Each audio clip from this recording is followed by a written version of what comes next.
1954, Triumph unveiled the 500cc Tiger T100 and the 650cc Tiger T110, its first models with swing arm suspension. Early advertisements showed these frames as the Triumph Spring Frame. This new frame is a simple yet immensely strong pivoted fork design with magnificent steering and road-holding characteristics, even under the worst possible road or cross-country conditions. The new Tiger T110 was named 110 due to its claimed top speed. The T110 was produced in a beautiful shade of light metallic shell blue. It really stood out from the rather drab and dull colors of most bikes of the era. This bike had an engine that claimed 42 horsepower at 6,500 RPMs. The new swing arm frame shortened the wheelbase by 1 inch to 55 3/4 inches.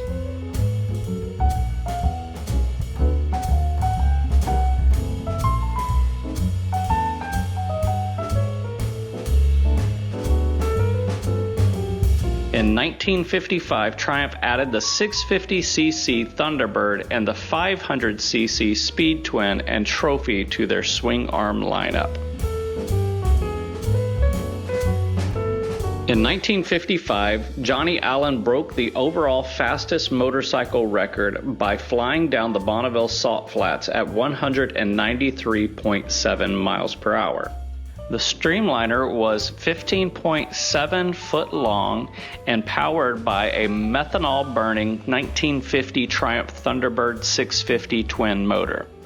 The next year, in September 1956, Johnny Allen streaked across the shimmering Bonneville salt to set a new world speed record of 214.4 miles per hour.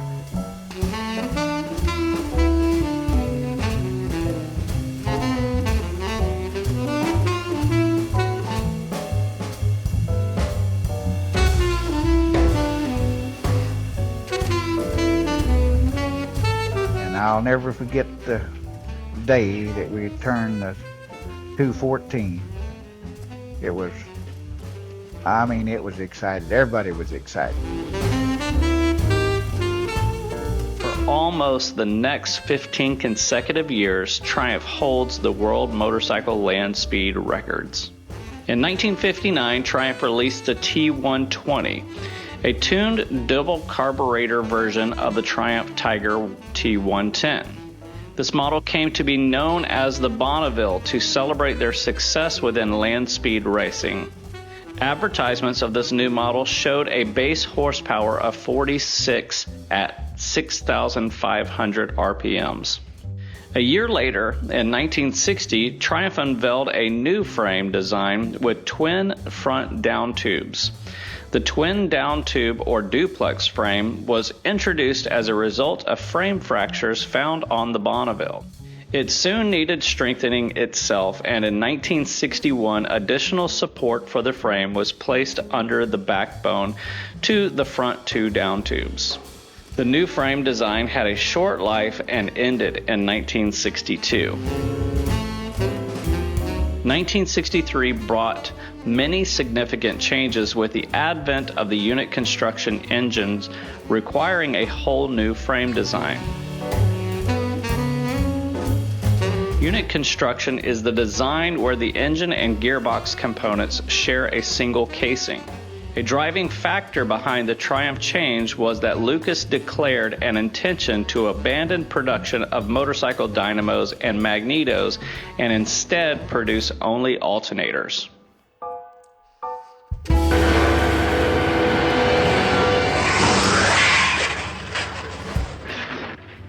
Released in 1963 was the action-adventure film The Great Escape, featuring actor Steve McQueen riding his TR6 650 Trophy, sparking a renewed public interest in the Triumph brand.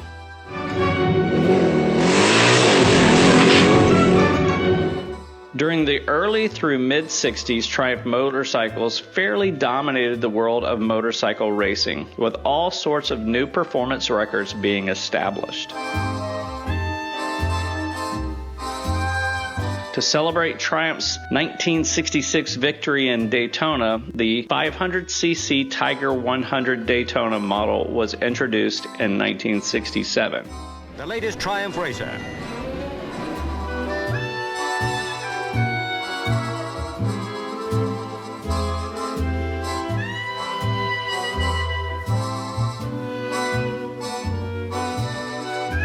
Throughout the 1960s, Triumphs competed in all forms of motorcycle competition. Riders such as Steve McQueen and Bud Ekins saw great success on Triumphs in desert racing. Gary Nixon and Gene Romero were top performers on the flat track scene aboard their unit construction Triumphs. On the Grand Prix circuit at the Daytona 200, Buddy Elmore started in 46th position and overcame the entire group and took home the first place trophy on his 500cc Triumph Tiger, beating the favored 750cc Harley Davidsons.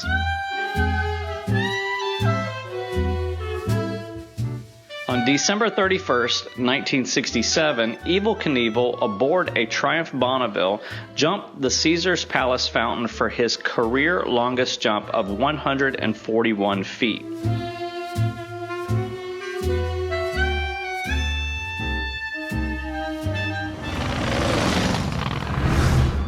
Upon landing, he lost control of his motorcycle and crashed, resulting in a crushed pelvis and femur, fractures to his hip, wrist, and both ankles, and a concussion that kept him in the hospital for 29 days. New bright riding gear looks like replacing the accepted black leather look, and new bright machines are all set to take over from existing models. The clothes, the machines, both and more were on show at the International Motorcycle Show. Triumph in 1968 introduced a completely new model. The Trident presented 58 horsepower from a 750cc air-cooled overhead valve unit construction straight 3 engine, with 4 gears and a conventional chassis and suspension. The Trident was introduced to compete with the up-and-coming Japanese motorcycle market and was welcomed with critical acclaim. For Triumph, 1971 brought a completely new oil-bearing frame, new front forks, new wheels and brakes front and rear, new exhaust, and a new look. This new frame was a one-piece, all-welded steel frame that held the engine oil in its 3-inch diameter backbone instead of a separate oil tank as before. 1973 showed an upgrade to the traditional 650cc Bonneville and Tiger models, increasing their engine capacity to 750cc, still with the parallel twin unit construction engine. The gearbox was increased to 5 gears and disc brakes were now available.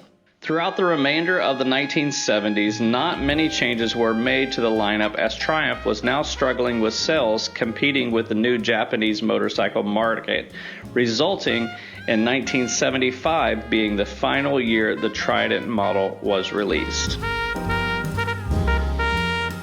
In 1980, Triumph would release an electric start model for the Bonneville. 1982 was the last year of full production with the custom-styled Triumph T140 TSX and the 8-valve Triumph T140W TSS model initiated. Over the next year, Triumph would struggle with sales. Triumph Motorcycles Meridian Limited itself became bankrupt on 23rd August 1983. When the Meridian factory closed, John Bloor, a wealthy developer who was interested in purchasing the site, decided to save the Triumph brand from extinction by purchasing the Triumph name and all manufacturing rights. Initially, production of the old Triumph Bonneville was continued under license by Les Harris of Racing Spares to bridge the gap between the end of the old company and the start of the new one. From 1983 to 1988, about 14 motorcycles were assembled per week at peak production. These were never imported to the United States due to problems with liability insurance. In 1988, Bloor funded the building of a new factory at a 10-acre site in Hinkley, Lancashire. The first Hinkley Triumphs were produced for the 1991 model year. At 9 p.m. on the 15th of March 2002, as the company was preparing to celebrate the 100th anniversary of the Triumph brand, half of the main factory, including the assembly area and stores, were destroyed by a fire which began at the rear of the facility.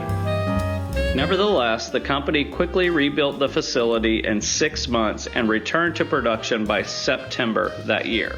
As of 2025, Triumph has continually produced motorcycles since their first production year of 1902. For 123 years, Triumph is the second longest continuous motorcycle producer in the world. To this day, Triumph continues to adapt to the ever-changing motorcycle market, releasing new models every few years. From cruisers to motocross models, Triumph is once again a competitor in the world's two-wheeled transportation market.